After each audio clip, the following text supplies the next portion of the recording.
saling ejek di media Kota sosial. Serang, Banten, polisi menangkap Remaja putus sejumlah sekolah remaja ditangkap anggota geng Satres motor Narkoba Polres yang Blitar sebelumnya Barat videonya diburu viral saat sabu. berkonvoy Dari tangan menuju tersangka, polisi berhasil mengamankan sabu seberat 2 kg. Cuman beberapa motor warga dihancurin dari pihak warga sebelah. Inilah video.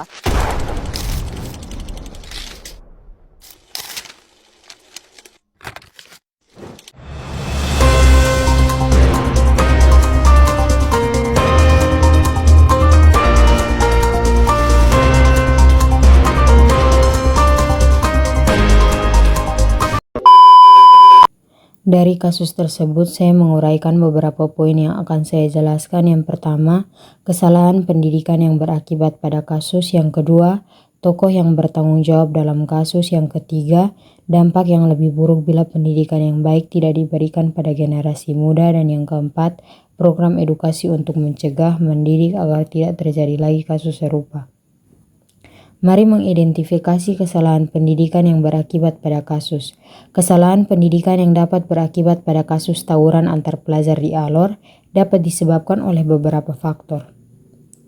Faktor yang pertama, kurangnya pendidikan karakter. Faktor yang kedua, ketidakmampuan mengelola emosi. Faktor yang ketiga, kurangnya perhatian dari guru dan orang tua. Dan faktor yang keempat, stereotip dan diskriminasi antar sekolah. Pihak yang bertanggung jawab dalam kasus ini yang pertama ada pihak sekolah. Guru dan kepala sekolah memiliki peran utama dalam menciptakan lingkungan yang aman dan kondusif bagi siswa. Mereka bertanggung jawab untuk menanamkan nilai-nilai karakter, mengawasi interaksi antar siswa, serta menegakkan aturan disiplin yang menghindari kekerasan. Pihak yang kedua ada orang tua. Peran orang tua sangat penting dalam pendidikan karakter anak. Orang tua harus mendampingi, mengarahkan, dan mengawasi perkembangan sosial anak di luar sekolah. Dialog yang baik antara orang tua dan anak dapat mencegah timbulnya perasaan frustasi yang bisa berujung pada tawuran. Kontrol terhadap pergaulan anak. Orang tua harus lebih memperhatikan pergaulan anak dan dampak dari kelompok pertemanan yang mungkin mempengaruhi perilaku. Pihak yang ketiga ada polisi dan aparat keamanan. Melakukan pencegahan seperti yang telah dikatakan oleh salah satu aparat, dalam hal ini Kasat Reskrim Polres Alor, Ibtu Anse Muslema. Ia mengatakan bahwa setibanya di tempat kejadian perkara atau TKP, mereka langsung mengambil tindakan untuk membubarkan perkelahian tersebut. Pihak yang keempat yaitu masyarakat, lingkungan sosial. Masyarakat sekitar sekolah juga berperan penting dalam menciptakan lingkungan yang mendukung perilaku positif di kalangan pelajar. Ketika ada masalah di lingkungan sekitar, masyarakat bisa membantu menyelesaikan atau memberi dukungan sosial kepada pihak-pihak terkait. Ingat, setiap pihak harus bertanggung jawab dalam menciptakan lingkungan yang positif bagi perkembangan anak-anak. Dampak buruk yang akan terjadi jika pendidikan yang baik tidak diberikan kepada generasi muda. Dampak yang lebih buruk yang pertama, peningkatan kekerasan dan konflik. Tanpa pendidikan yang baik, siswa cenderung tidak memiliki keterampilan untuk mengelola emosi dan menyelesaikan konflik dengan cara yang sehat. Ketidakmampuan ini dapat memicu kekerasan sebagai cara untuk menyelesaikan masalah, seperti yang sering terlihat dalam kasus tawuran antar pelajar. Yang kedua, meningkatnya ketidakpedulian terhadap nilai-nilai sosial. Pendidikan yang memadai mencakup pembelajaran tentang etika, empati, dan tanggung jawab sosial. Jika nilai-nilai ini tidak diajarkan, generasi muda mungkin tidak memiliki rasa empati terhadap sesama yang dapat menyebabkan ketidakpedulian terhadap dampak negatif dari tawuran dan perilaku agresif lainnya. Yang ketiga, gangguan pada perkembangan sosial dan emosional. Pendidikan yang baik tidak hanya mengajarkan pengetahuan akademis, tetapi juga keterampilan sosial dan emosional. Tanpa bimbingan yang tepat, siswa mungkin tidak dapat mengembangkan keterampilan yang diperlukan untuk berinteraksi dengan orang lain secara positif dan menyelesaikan masalah tanpa kekerasan. Ini bisa menghambat perkembangan emosional mereka dan membuat mereka lebih rentan terjerumus dalam perilaku negatif. Dan yang keempat, kehilangan potensi generasi muda. Jika pendidikan yang baik tidak diberikan, banyak potensi yang dimiliki generasi muda akan terabaikan. Tawuran dan perilaku kekerasan dapat mengalihkan perhatian mereka dari pendidikan dan menghalangi kesempatan untuk berkembang dan meraih kesuksesan.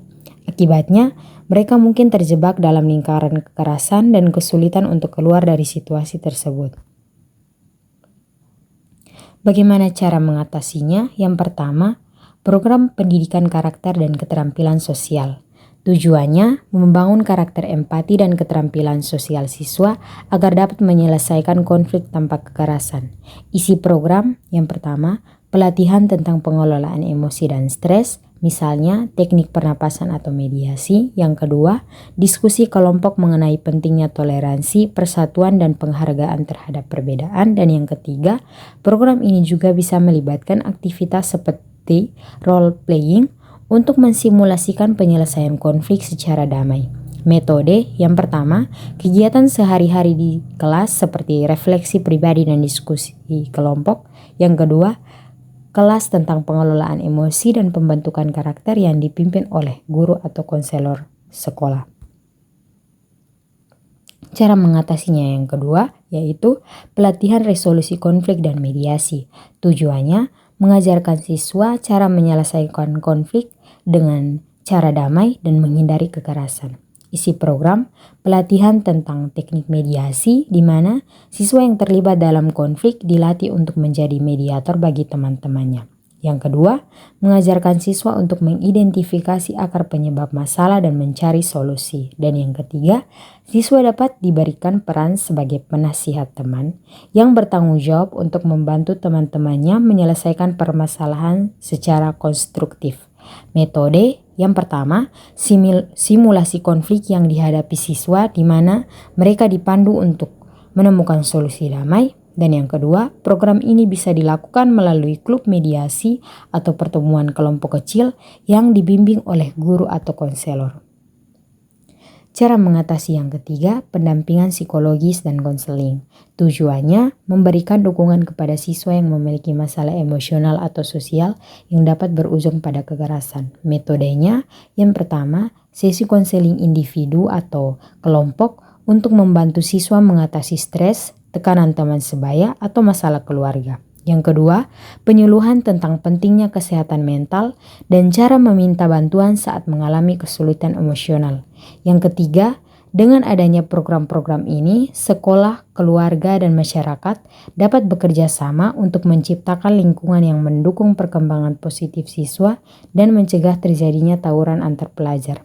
Isi program memberikan akses ke konselor sekolah untuk berbicara tentang masalah pribadi atau kesulitan yang dihadapi.